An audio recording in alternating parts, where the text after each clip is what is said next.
So how does almost a decade of research into a better rice variety change the game in rice production? We can show it in numbers by how the harvest rose dramatically per hectare, or by how we can be self-sufficient again in no time, if only so-and-so hectares are planted to the hybrid rice.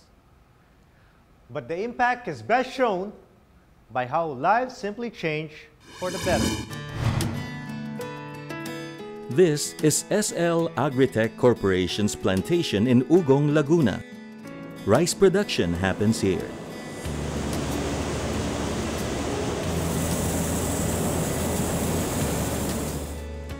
Before these crystalline grains reach the market, hundreds of laborers, farmers, and professionals tend to each stage of the process. From hybrid seed conditioning to milling and packaging. After seed production, ang ginagawa ng department namin sa contract growing is humahanap kami ng mga lupang mapapatam na namin ng palay na SL7 or SL9. At yun sila yung tatawagin naming contract growers. Come harvest time, wet rice paddies are drained in this room. From CG sa field, re-receive namin yung palay, tutuyo natin sa mechanical dryer, then imimiling natin dito, itong machine na to.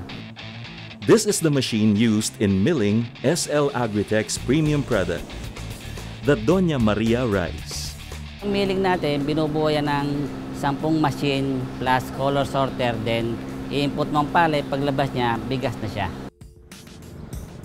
SL Agritech claims their milling process is the best in the country. Yung kiskisa natin sa labas, bali sila kung tawagin, straight mill lang. Halo-halo ang whole grain, 1/2, 1/4. Then wala silang mispalis, yung pakikintabin yung bigas. Hindi tulad sa atin, kumpleto tayo. Hinihiwalay natin yung durog sa buo, then pinakikintab pa rin natin siya. SL Agritech was the first agribusiness firm to be awarded the ISO-certified quality management system for its commitment to produce high-quality rice products. The SL Agritech research facility itself has generated much-needed jobs since it started operations in 1998.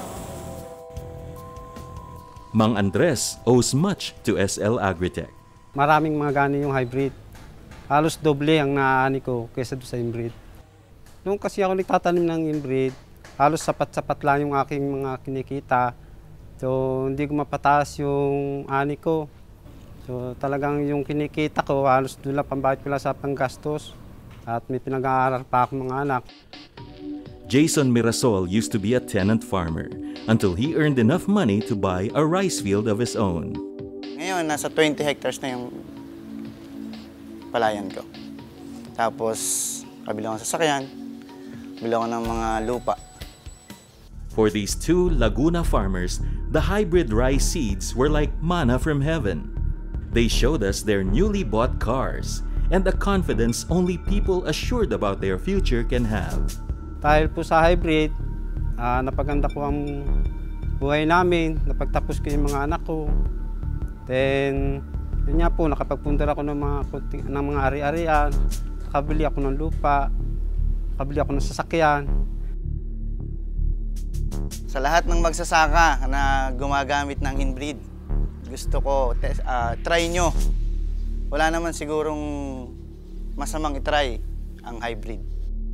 In Nueva Ecija, a week after Typhoon Lando's devastation, Game Changer visited affected farmers.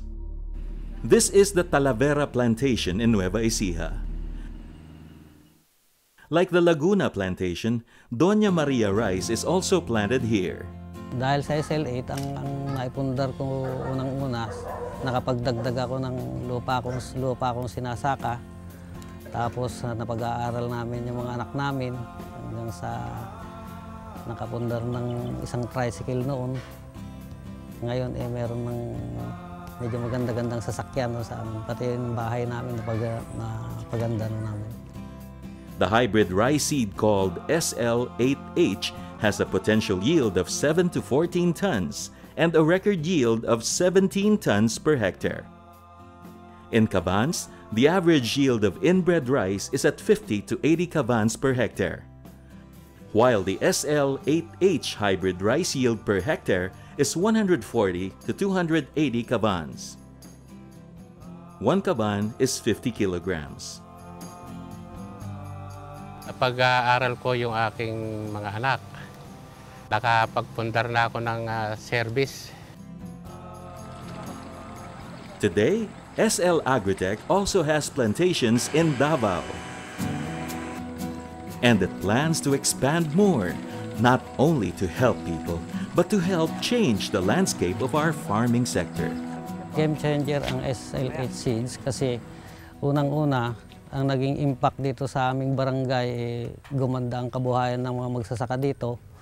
At napansin din na rin kami ng gobyerno dahil sa laki ng aming inaani. Game changer ang SL8 sa buhay ko kasi malakas siyang umani at nakapagbibigay ng malaking kita. And whoever can really do a change in the production of food, that will mean a lot of things. And just an increment of around 3 to 4 tons additional per hectare yield, you can already feed more than 10 million people for 1 year. Of course, my aspiration is going to feed more than 100 million, 200 million, or probably more. And with that aspiration, I think we want to change the game. It is an incredible story, how a company invested out of its comfort zone because of one man's belief in something, how almost a decade of research finally bore fruit, and how it has given rice production in a country a much-needed boost, in the process changing the lives of countless families in the countryside. Pwede palang makakain tayo ng mga organic plants using aquaponics. At the same time, tinutulungan kami nito na maging mas nature lover.